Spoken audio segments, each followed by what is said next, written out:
Apakah sharing Sudah, screen-nya sudah masuk? Oke, baik. sudah. Terima kasih. Ya, baik. Oke. Selamat malam semuanya, Bapak dan Ibu.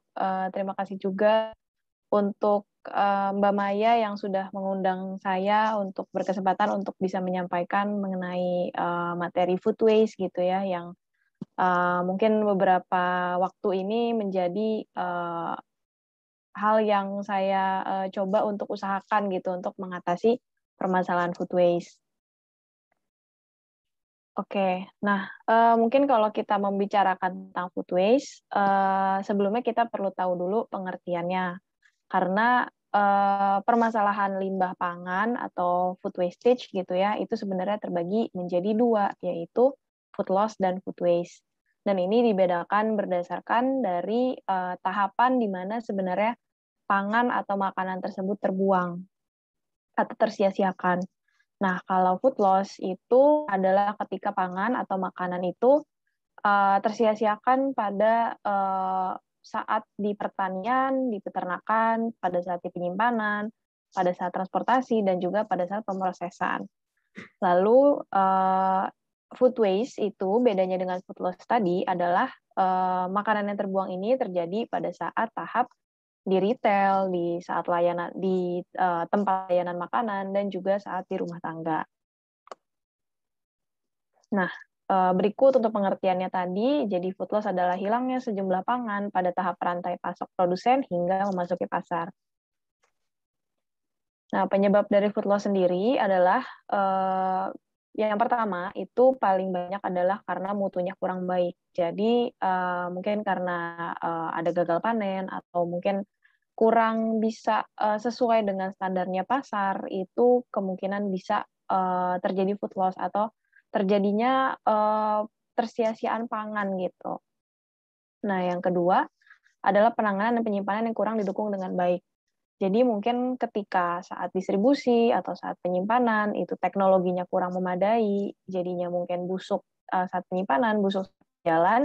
Jadi pada akhirnya pangan tersebut harus tersia-siakan atau tidak bisa terkonsumsi lagi.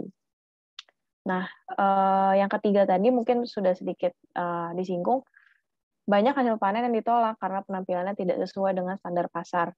Ini bisa divisualisasikan di gambar yang di sebelah. Jadi ketika tumbuhan itu apa ya namanya menghasilkan makanan gitu ya. Ketika makanan itu diproduksi, itu kan sebenarnya di alam pun ada keberagaman gitu ya. Jadi tidak mungkin semuanya seragam bentuknya, tidak mungkin semua seragam ukurannya. Tapi karena standar pasar yang ada saat ini, beberapa yang mungkin sekiranya tidak sesuai dengan bentuk, warna, ukuran, sebagainya, yang biasa kita lihat di pasaran, itu bisa jadi tertolak dan pada akhirnya harus tersia-siakan dan tidak terkonsumsi dengan semestinya. Nah, selanjutnya adalah food waste. Jadi food waste adalah makanan yang selayaknya bisa dikonsumsi namun terbuang karena alasan tertentu. Nah, sebenarnya di dalam pengertian food waste itu terbagi lagi. Jadi mungkin tidak hanya, mungkin terkadang kita bingung food waste ini sampah makanan skopnya atau cakupannya itu sampai mana saja gitu ya. Nah, supaya lebih memperjelas, jadi dibagi menjadi 3 jenis gitu ya berdasarkan probabilitasnya. Yaitu yang pertama adalah food waste yang bisa dihindari, yaitu makanan yang seharusnya masih bisa dikonsumsi namun terbuang karena kelalaian manusia. Contohnya adalah ketika mungkin kita membeli makanan terlalu banyak, pada akhirnya kita simpan terlalu lama, akhirnya membusuk, atau mungkin makanannya tidak, kita mengambil makanan di prasmanan gitu misalkan atau di pesta terlalu banyak tapi kita nggak bisa ngabisin karena tidak sesuai dengan porsi kita, akhirnya harus terbuang seperti itu. Jadi food waste yang bisa dihindari ini sebenarnya bisa kita hindari ketika memang kita lebih sadar gitu kalau seharusnya kita tidak menyanyiakan makanan. Lalu yang kedua adalah food waste yang seharusnya bisa dihindari. Ini sebenarnya memang tergantung dari orang tersebut. karena pengertiannya adalah sisa makanan yang bisa dikonsumsi oleh sebagian orang, tapi bagi sebagian orang lain tidak. Misalkan ada yang tidak suka dengan pinggiran roti, tapi ada yang tidak apa-apa mengkonsumsinya. Lalu kulit kentang itu mungkin bagi sebagian orang kalau buat kentang goreng itu ada yang dikupas, ada yang nggak dikupas gitu. Dan batang sayur misalkan ada yang suka, ada yang enggak. Jadi ini memang tergantung preferensi masing-masing, tapi sebenarnya bisa untuk dihindari. Nah, selanjutnya adalah food waste yang tidak bisa dihindari. Jadi ini adalah definisi untuk yang sisa dapur atau yang memang sudah benar-benar sisa seperti tulang, cangkang telur, sama kulit buah yang memang tidak bisa terkonsumsi lagi oleh kita. Tapi sebenarnya kalaupun tidak bisa terkonsumsi, ini sebenarnya masih bisa untuk dimanfaatkan menjadi hal yang lain.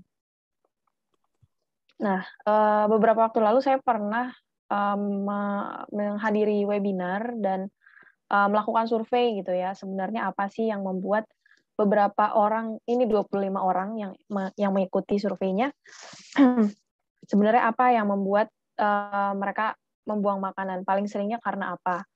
Nah, ternyata yang paling tinggi adalah karena tanggal kadaluarsanya terlewat, yang kedua tertinggi adalah karena kekenyangan, dan yang mungkin seimbang itu rasanya tidak sesuai selera, ada juga yang bilang sudah tidak bersih.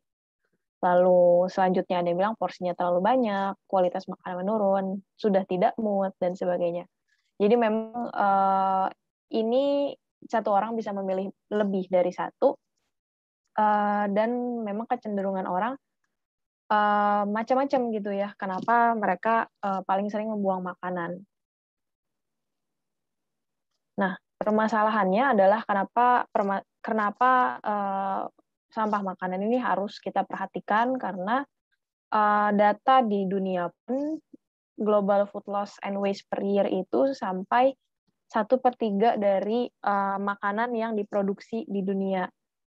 Itu kalau di angkanya itu 1,3 billion tons of wasted food itu terbuang gitu. Jadi itu banyak banget produksi di seluruh dunia 1/3-nya itu terbuang menjadi food waste gitu.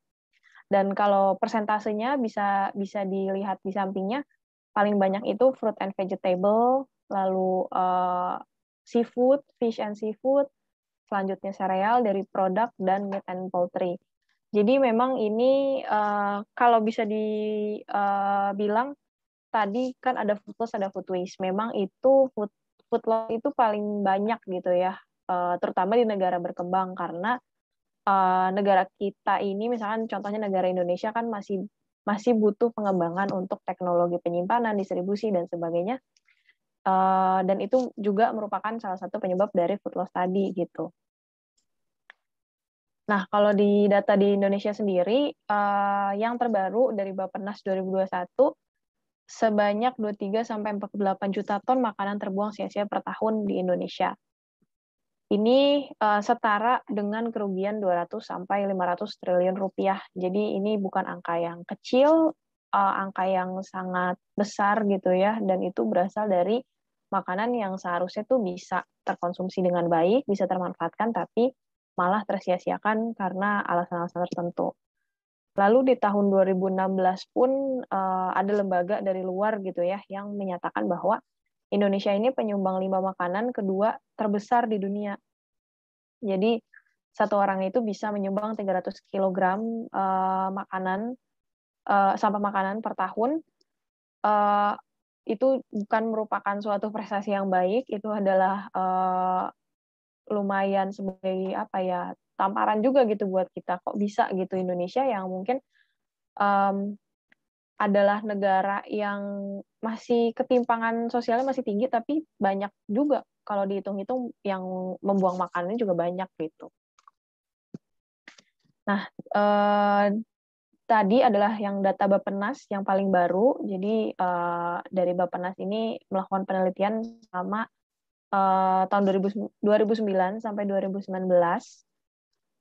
dan didapatkan angka yang tidak kecil tadi ya, angkanya besar. Jadi makanan yang terbuang itu 115 sampai 184 kg per kapita per tahun, dengan memberikan dampak bagi perekonomian, bagi lingkungan, karena dari sampah makanan tadi akan menimbulkan emisi juga gitu yang akan saya jelaskan kemudian. Lalu juga dari makanan yang terbuang tersebut sebenarnya bisa untuk memberi makan 61 sampai 125 juta orang di Indonesia gitu. Selama tadi 20 tahun tadi. Nah, permasalahannya kenapa dikaitkan food waste tadi dengan lingkungan atau dengan emisi gas rumah kaca? Karena food waste sendiri adalah sampah organik, di mana apabila sampah organik ini berakhir di tempat pembuangan akhir, dan pada akhirnya bercampur dengan sampah anorganik, dan tertimbun gitu ya, tertimbun dalam waktu yang lama, itu proses penguraiannya akan menghasilkan gas metana. Ini berbeda dengan apabila sampah organik tersebut tidak berakhir di TPA, itu proses penguraiannya tidak akan menghasilkan gas metana, tapi menghasilkan gas karbon dioksida. Nah, gas metana ini punya sifat lebih mudah terbakar, lalu juga lebih kuat untuk menyebabkan pemanasan global 23 kali lebih kuat dibandingkan karbon dioksida. Maka dari itu dari sampah organik atau sampah makanan ini sangat signifikan gitu ya untuk bisa berkontribusi terhadap perubahan iklim. Lalu dari sampah organik tersebut pun bisa mencemari, mengeluarkan air gitu ya, mengeluarkan air yang itu juga bisa mencemari tanah, bisa mencemari air tanah, yang juga mencemari itu bisa menjadi zat yang berbahaya dan bisa mencemari gitu. Nah, ini peristiwa yang nyata, musibah yang terjadi akibat sampah makanan. Ini adalah peristiwa ledakan sampah di TPA Lewi Gajah, Bandung tahun 2005, di mana kondisinya memang pada saat itu pengelolaan TPA belum terlalu baik gitu ya, masih tradisional, bisa dibilang masih tradisional, jadi cuma ditumpuk aja sampahnya ketika sudah dibuang. Dan di sekitarnya itu memang langsung pemukiman penduduk gitu. Jadi karena tadi gas metana punya sifat mudah terbakar, ya, karena gas metana tadi memiliki sifat mudah terbakar, ketika di kondisi tertentu gas metana yang sudah terkumpul di gunungan sampah itu terekspos gitu ya ke udara, itu akan memicu api, bisa menimbulkan ledakan gitu. Nah, dari ledakan tadi karena sampahnya sudah menggunung-gunung, ledakannya lumayan kencang, pada akhirnya terjadilah longsor. Dan pada saat itu juga kondisinya sedang hujan lumayan sering, jadi kondisinya memang sangat berbahaya gitu ya, sudah ada ledakan, ada hujan, jadi memang jadilah longsor pada TPA Lewi Gajah di tahun 2005 tadi. Dan itu hingga menutup 2 desa yang ada di sekitarnya, dan korban jiwanya itu sampai 150 orang.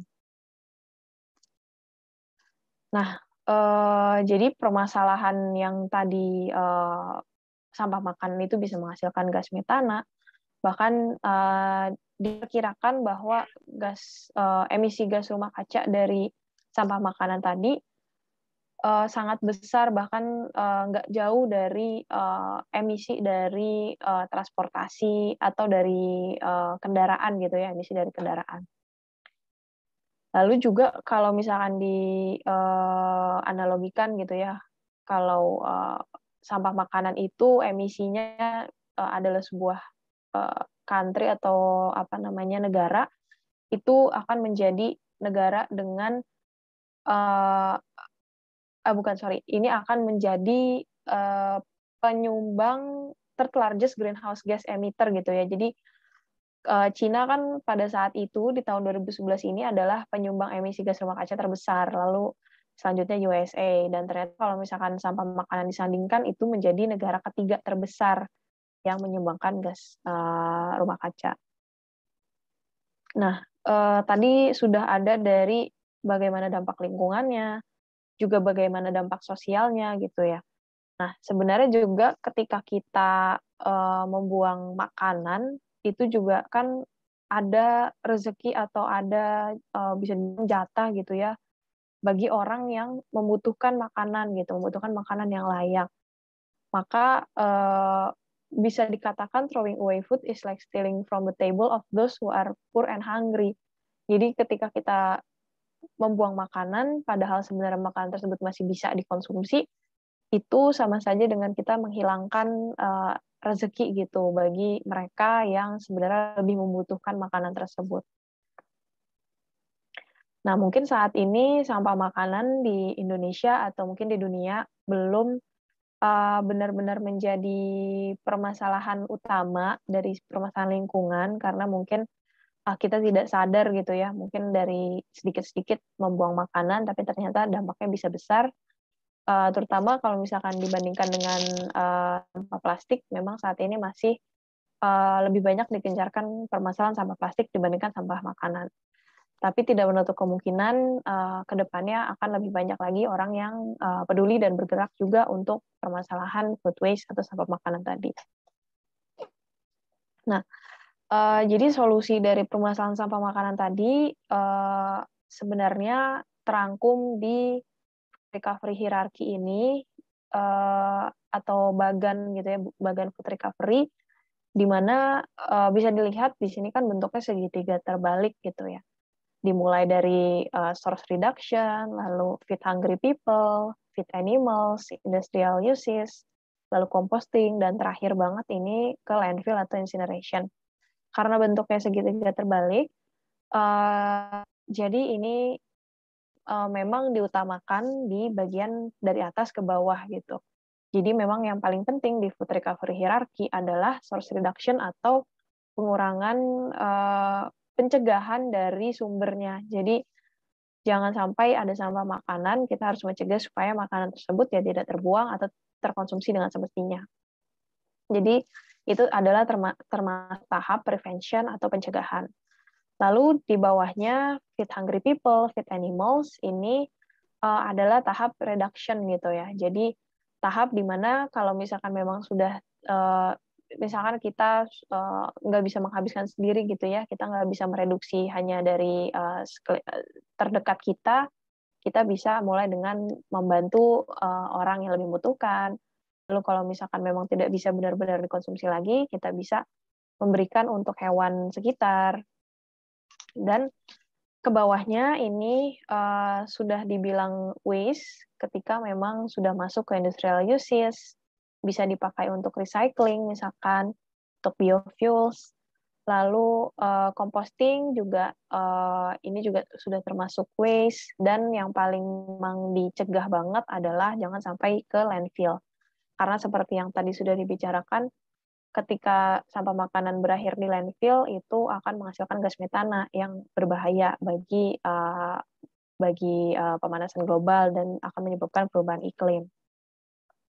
Jadi yang paling penting jangan sampai tiga ini gitu ya, jangan sampai sudah menjadi waste, jadi lebih baik prevention dan mulai reduction. Oh iya, jadi saya adalah perwakilan dari Surplus Foundation atau Yayasan Surplus Peduli Pangan. Saya tadi di awal belum memperkenalkan diri, jadi ini sekalian sehabis ini. Jadi saya Alia, perwakilan dari Yayasan Surplus Peduli Pangan, di mana Surplus Foundation atau Yayasan Surplus Peduli Pangan ini, kalau dibilang di dalam food recovery hierarchy ini, berada di atas gitu, berada di tahap prevention dan reduction tadi, yaitu terutama di source reduction dan feed hungry people. Nah, jadi Yayasan Surplus Peduli Pangan ini baru didirikan beberapa bulan lalu di 22 Mei 2021 di mana kami ini didirikan oleh PT Ekonomi Sirkular Indonesia atau sebuah startup yang disebut Surplus Indonesia. Jadi PT ini mendirikan Yayasan Surplus Peduli Pangan yang sebelumnya memang kita sudah berjalan tapi dengan nama Komunitas Surplus selama 1 tahun sebelum akhirnya diresmikan. Nah, visi dari yayasan kami adalah terciptanya kehidupan masyarakat yang mengedepankan keberlanjutan sosial dan lingkungan dengan mendukung terwujudnya Sustainable Development Goals nomor 2, Zero Hunger, nomor 12, Sustainable Consumption and Production, dan nomor 13, Climate Action. Misi yayasan kami adalah membantu dan mendukung masyarakat dalam memahami dan menerapkan pola produksi dan konsumsi pangan yang selaras dengan keberlanjutan sosial dan lingkungan. Cakupan dari yayasan kami adalah edukasi, empowerment, lalu social and humanity, dan juga environmental awareness. Nah, kegiatan utamanya adalah pendidikan sadar pangan atau pendidikan untuk awareness dari permasalahan sampah makanan tadi, lalu pemberdayaan komunitas dan pelaku usaha yang sejalan dengan nilai yayasan, lalu konsultasi penelitian di bidang permasalahan sampah makanan, dan yang keempatnya adalah menyalurkan donasi atau hibah hasil penyelamatan makanan berlebih layak konsumsi. Nah, karena kami memang sudah berjalan dari bulan Februari 2020, namun masih di bawah nama Komunitas Surplus, belum diresmikan menjadi yayasan. Pada tahun lalu itu kami memulai dari kegiatan kampanye langsung di Car Free Day Jakarta pada saat sebelum pandemi saat itu. Jadi kami menyebarkan edukasi langsung kepada masyarakat mengenai bagaimana kita memang harus memulai dari diri sendiri untuk bisa mencegah permasalahan sampah makanan. Nah, lalu karena setelah kita memulai di bulan Februari, ternyata bulan depannya pandemi, kami memulai untuk melakukan kegiatan secara online. Jadi kami juga membuat webinar, membuat Instagram Live, dan ini biasanya kita lakukan event-event besar untuk memperingati Hari Pangan Sedunia dan Hari Peduli Sampah Nasional. Lalu kita juga ada pemberdayaan anggota. Jadi pemberdayaan anggota ini adalah anggota yang termasuk di dalam grup Komunitas Surplus, yang saat ini sudah ada 2 grup di WhatsApp, kira-kira sekitar 400 member, dan ini terdiri dari berbagai macam background, berbagai daerah, memang sama-sama memiliki kepedulian yang sama terhadap permasalahan sampah makanan. Lalu pada beberapa bulan lalu kami melakukan kelas gitu ya, jadi untuk mengajarkan kepada mereka untuk bisa menulis artikel yang baik dan menulis artikel yang bisa dibilang menggugah gitu ya, untuk bisa dibaca dan bisa menyebarluaskan mengenai aksi untuk penuntasan masalah sampah makanan. Nah, kami juga melakukan kegiatan volunteer. Volunteernya ini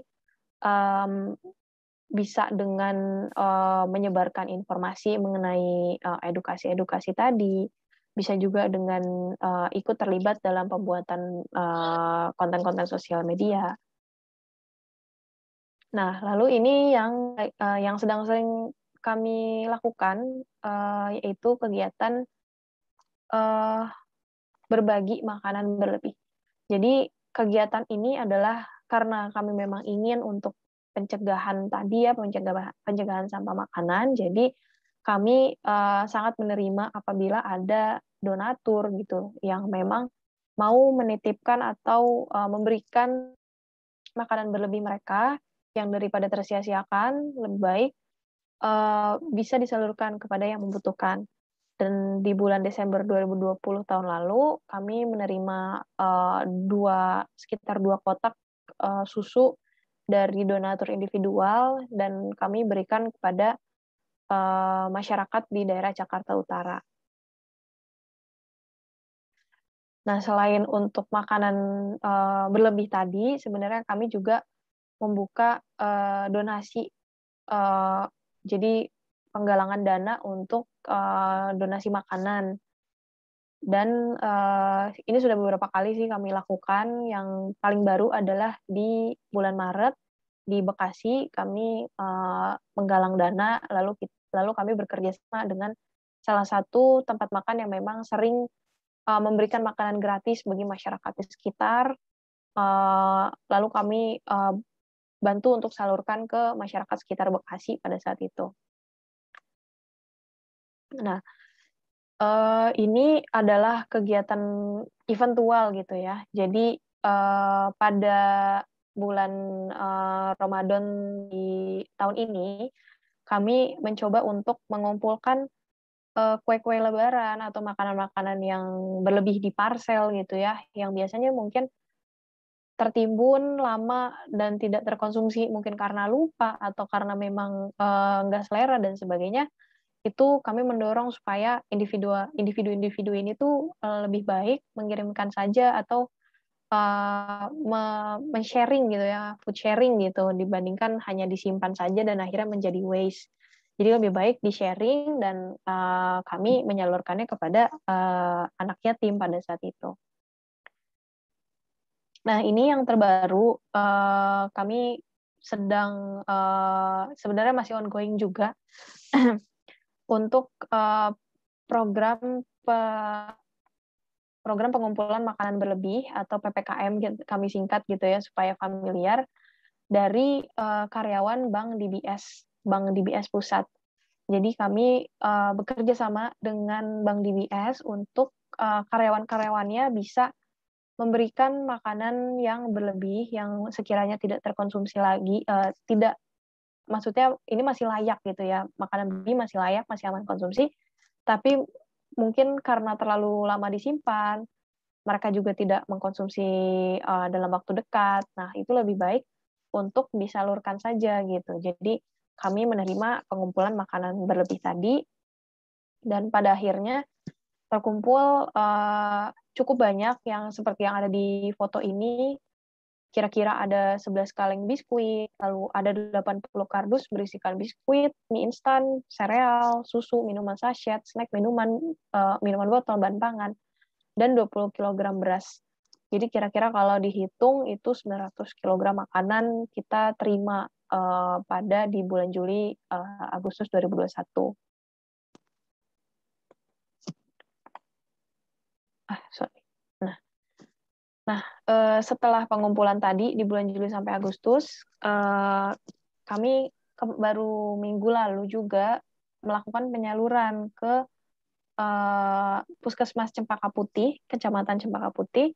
Kami menyalurkan 60 paket makanan kepada supir ambulans, kepada keamanan, dan cleaning service yang bekerja di puskesmas tersebut. Dan juga selain kami menyalurkan paket-paket makanan tadi, kami karena kebetulan yang kami terima ini banyaknya biskuit, minuman, dan sebagainya, kami juga membuat rak makanan gitu ya. Kita menaruh rak makanan di Puskesmas Kecamatan Cempaka Putih, dan rak makanan tersebut bisa dimanfaatkan atau diambil gitu ya oleh tenaga kesehatan di puskesmas tersebut. Jadi ini juga salah satu bentuk kami ingin memberi semangat bagi para tenaga kesehatan yang sudah bekerja terutama di pandemi COVID-19 ini. Nah, food sharing ini sebenarnya program yang tadi, PPKM tadi, atau bisa dibilang food sharing, ini sebenarnya akan selalu kami jalankan gitu. Jadi bukan hanya ketika ada partnership saja atau bagaimana, sebenarnya tidak. Karena kami juga menerima donasi dari individual atau dari toko makanan atau dari kafe, rumah makan dan sebagainya, untuk kalau misalkan memang punya makanan berlebih bisa kasih tahu kami jika memang ingin untuk disalurkan kepada masyarakat yang lebih membutuhkan. Jadi kalau misalkan ada yang tertarik untuk bisa menitipkan makanan berlebihnya, kita sama-sama bisa mengurangi food waste dan juga bisa membantu masyarakat yang lebih membutuhkan lah dari kita gitu ya. Karena mungkin kita punya alhamdulillah punya kelebihan, tapi ada juga di luar sana yang berkekurangan.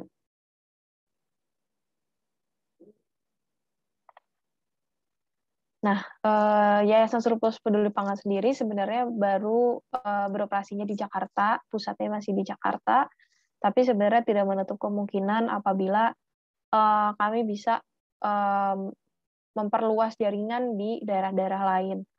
Karena dari anggota kami pun yang terdapat di grup tersebut memang itu nasional gitu. Jadi dari berbagai daerah dan banyak juga yang tertarik apabila ingin mengembangkan dari kegiatan pencegahan sampah makanan ini di daerahnya.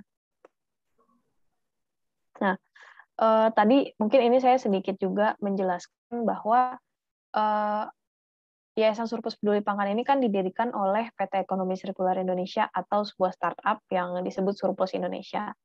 Jadi sejalan dengan startup kami juga, memang sama-sama kita berupaya untuk mencegah permasalahan makanan. Namun untuk startup sendiri bergeraknya itu lebih secara bisnis gitu ya, bergerak untuk mengurangi makanan yang tersia-siakan dari bisnis makanan atau dari pertanian atau peternakan lokal untuk menjual produk yang terlalu banyak, terlalu overstock produk gitu, atau mungkin produk-produk yang tidak sempurna tadi, yang mungkin tidak sesuai standar pasar pada waktu yang pada waktu-waktu tertentu.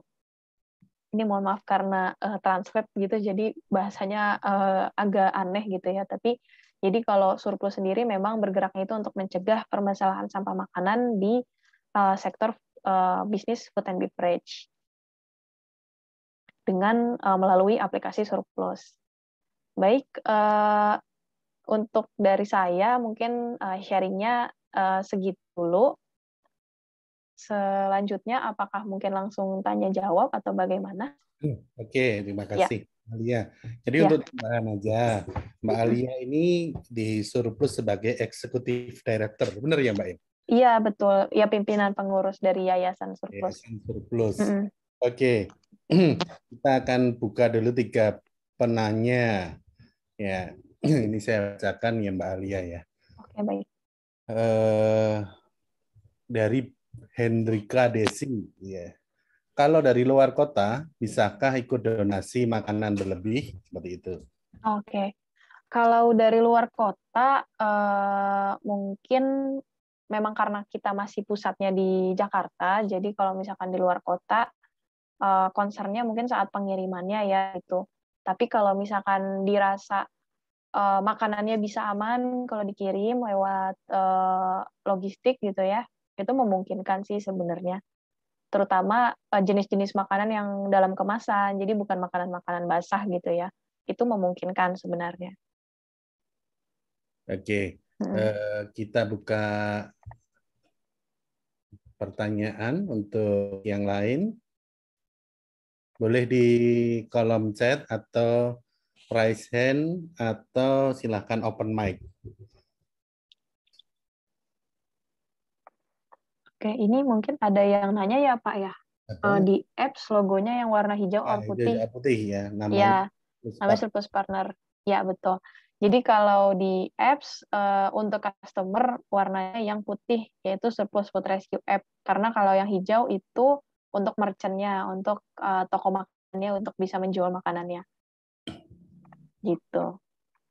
Oke, sudah terjawab. Ada yang lain? Monggo kami persilahkan. Bisa langsung download apps-nya. Maksudnya apps-nya Ya. Surplus ya. Iya. Bisa di App Store dan bisa di Google Play. Oke. Jadi kalau kami baca tadi mengikuti dari paparannya Mbak Alia, berarti diawali dari meja makan ya Mbak ya. Bagaimana kita mengatur makan agar tidak tersisa gitu ya Mbak Alia ya. Iya, betul. Jadi Dimulai. kami di Semarang itu ada salah satu rumah makan yang dia menuliskan di dindingnya pengumuman, jadi kalau makanan tersisa didenda.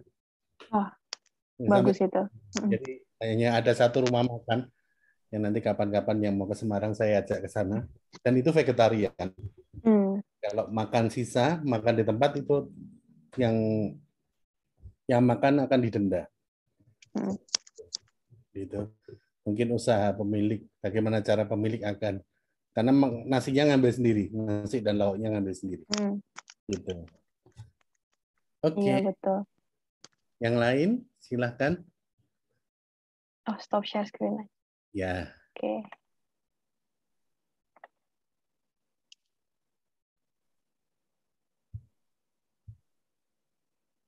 Oke, mungkin dari yang tadi Pak Yosef bilang, betul memang dimulai dari diri sendiri dulu, dimulai dari piring kita dulu gitu ya, untuk reduksi sampah makanan tadi.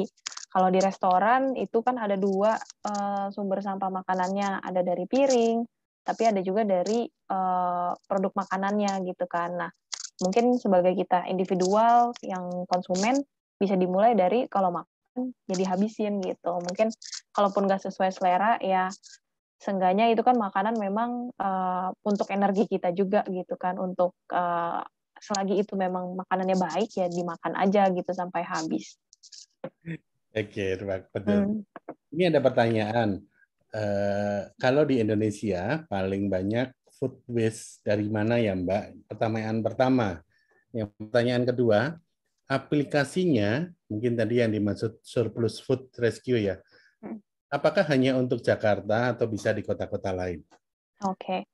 Kalau di Indonesia paling banyak food waste di mana? Memang ini datanya belum merata gitu ya. Jadi kebanyakan datanya memang di Jakarta, di Bandung, jadi daerah-daerah yang kota-kota besar. Belum merata sampai ke seluruh kota. Tapi memang kalau bisa dibilang, kalau dibandingkan kota-kota besar itu tingkat food waste-nya lebih tinggi karena mungkin di sana makanan melimpah, tapi juga kebanyakan orang makan itu untuk memuaskan diri. Jadi bukan lagi untuk mengenyangkan perut, tapi untuk memuaskan diri. Karena hal tersebut yang menyebabkan lebih banyaknya makanan yang tersia-siakan. Karena jadi beda gitu ya. Harusnya untuk kenyang, tapi ini untuk memuaskan diri. Jadi kalau nggak selera, ya dibuang kayak gitu. Jadi bisa dibilang sih paling besar ya memang di kota-kota besar di metropolitan gitu. Nah, kalau aplikasi sendiri di Jakarta iya di Jabodetabek, sekarang sudah ada Jabodetabek, di Bandung, di Jogja dan juga lagi coba untuk di Malang. Memang belum seluruh daerah bisa kami jangkau karena bisa dibilang permasalahan food waste ini masih awam gitu ya, kita juga masih berusaha untuk menarik bisnis-bisnis untuk bisa lebih aware mengenai permasalahan food waste ini. Dan itu menjadi tantangan bagi kita. Surplus Indonesia saat ini menerima makanan jadi atau bahan makanan mentah juga. Jadi kalau surplus Indonesia sendiri mungkin kalau dari aplikasinya itu kategorinya semuanya sih sebenarnya sama kayak aplikasi pemesanan makanan lainnya, tapi yang membedakan atau yang membuat berbeda atau uniknya gitu ya makanan yang kami bantu untuk jual gitu ya, karena kan kami sebagai platform penghubung antara pelanggan dan penjual, di mana makanan-makanan yang dijual ini memang makanan yang harus segera dihabiskan, karena kalau tidak berpotensi itu bisa terbuang atau tersia-siakan atau keburu masa simpannya habis atau keburu expired gitu. Jadi daripada tersia-siakan lebih baik dijual cepat gitu, di apa namanya di prevent untuk tidak menjadi food waste. Jadi bisa makanan berat, bisa makanan vegan, bisa bahan makanan, bisa minuman, cemilan, kue, roti dan sebagainya itu semuanya bisa. Yang penting makanan berlebih aja gitu.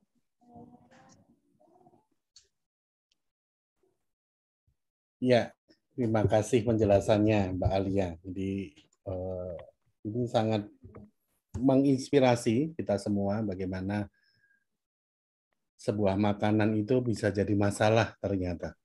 Ya, padahal itu sampah makanan. Oke, saya buka 2 pertanyaan terakhir sebelum kita lanjutkan untuk olahraga dan meditasi.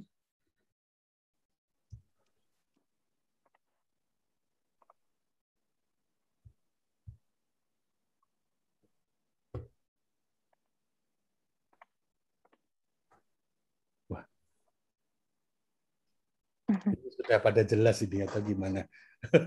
Daerahnya di mana ini Pak biasanya? Ini Domisilinya di mana? yang ikut SUM ini, yang ikut SUM ini dari banyak daerah. Ada di Bogor, Jakarta. Di Jakarta pun juga banyak, ada dari Bintaro, ada dari mana-mana pun, dari Solo. Kemudian ada yang dari Adelaide, dari Australia juga ikut. Ya, ini kalau Zoom itu dari banyak tempat ya. Iya. Dari luar negeri pun bisa ikut. Ya. Dari Mamuju, wah, ini Mamuju Sulawesi ya ikut. Oke. Ini dari banyak tempat. Iya. Kita di sini belajar bersama bagaimana kita mengelola makanan kita, apa yang kita makan, seperti itu. Sebenarnya tidak hanya apa yang kita suka aja terus kita makan, nggak suka kita buang, ternyata ya sampah itu bikin masalah gitu ya, Mbak Iya, Ali. Iya, secara singkatnya begitu. Mungkin dari yang kita makan malah bisa jadi musibah bagi kita di kemudian hari gitu. Oke, ya. Di kegiatan surplus tadi kami lihat juga sangat bagus. Jadi bagaimana peduli kepada masyarakat. Lah ini ada pertanyaan. Oh, ini yang rajin bertanya Mak Maya ini. Ada batas waktu tenggang kadaluarsa yang bisa dikirimkan ke surplus. Oke. Selama ini kami menerimanya kira-kira sebulan sebelum atau 2 bulan sebelum sih, yang memang kalau di kemasan kan itu jelas ya untuk tanggal kadaluarsanya. Itu bahkan kalau misalkan pembahasan tanggal kadaluarsa atau best before kan sebenarnya itu juga berbeda gitu. Jadi menurut kami masih aman untuk di bulan-bulan sebelum expirednya segitu. Gitu. Jadi yang pasti jangan sampai udah lewat kadaluarsa lah gitu, karena kita juga mau memberikan yang terbaik juga bagi mereka yang membutuhkan. Oke, udah tercatat Mbak Maya. Mungkin kalau misalnya kami dari luar kota bisa ngirimkan langsung dalam drop-dropan gitu ya Mbak ke kantor yayasan ya? Iya bisa di kolektif gitu ya. Ya. Oke, ini jam 20:46.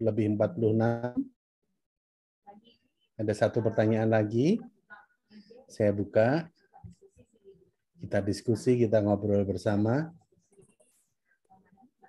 Iya. Mungkin di daerah masing-masing ada apa ya, kejadian-kejadian makanan tuh tersia-siakan dari hasil panen atau dari bisnis-bisnis makanan gitu kan. Biasanya suka juga yang cerita kayak, oh di daerah saya, restoran deket rumah saya ada yang membuang makanannya langsung ke tempat sampah kayak gitu. Itu juga kita suka dengar sih cerita-cerita kayak gitu.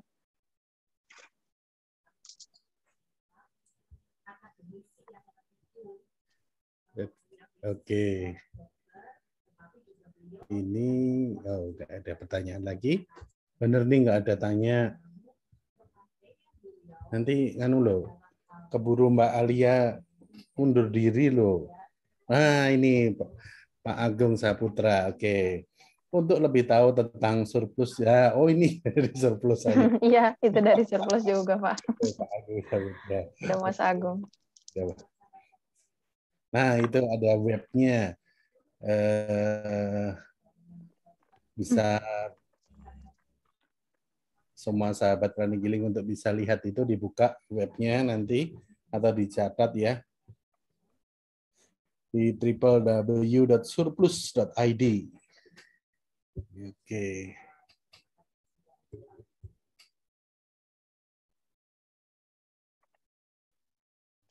Oke, mungkin kalau nggak ada yang tanya, saya yang tanya Mbak. Oke, baik. Selain kejadian Bantar Gebang, ada kejadian lagi nggak? Oh, kejadian yang di TPA tadi ya, Pak ya? Sebenarnya itu di TPA Lewi Gajah, Pak. Di TPA Lewi Gajah di Kabupaten Bandung, Cimahi. Jadi setelah tahun 2005 ada ledakan itu, memang langsung ditutup gitu. Jadi nggak jadi TPA lagi gitu. karena udah ada bencana gitu kan, jadi langsung tidak difungsikan sebagai TPA. Nah, tapi mungkin itu juga sebagai pembelajaran sih bagi pengelolaan sampah di daerah-daerah lainnya. Jadi alhamdulillah, dan jangan sampai ada lagi kejadian seperti itu. Walaupun kalau kejadian di luar negeri itu juga banyak gitu. Mungkin di daerah-daerah negara-negara yang waste management belum terlalu baik, terjadi juga kejadian ledakan sampah karena nggak terolah dengan baik gitu. Sampah tercampur aja gitu kan. Kayak sekarang juga mungkin sampah belum terpisah benar-benar, dan itu yang bisa menimbulkan ledakan tadi. Ya, ini Mbak Maya ini. Ada banyak kejadian di TPAN. Oke. Oke, jadi untuk pertanyaan-pertanyaan selanjutnya nanti bisa langsung kontak ke Surplus, tadi sudah dikasih alamatnya, linknya ya, untuk detail lanjut. Dan kita lanjutkan dengan meditasi. Oke. Sebelum meditasi, kita akan saya putar olahraga dahulu. Oke, ini ada yang mau bertanya? Sepertinya. Kalau tidak ada, kita break dulu mungkin 3 menit ya. Oh, di sini ada Mbak Maya ini. Terima kasih Mbak Alia dan Mas Agung. Oke ya.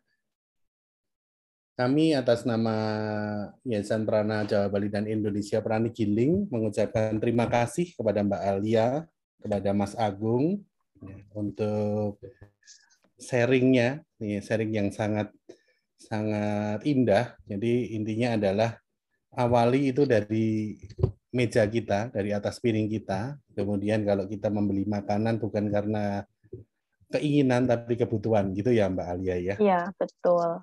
Ya. Oke. Saya beri waktu break 5 menit saja. Oke, mari kita break 5 menit nanti sampai 4 menit aja, 20 lebih 55, kemudian kita awali lanjutkan dengan olahraga. Oke. Terima kasih. Kita break dulu.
Kok tidak ada suaranya ya? Belum, Bu. Sebentar.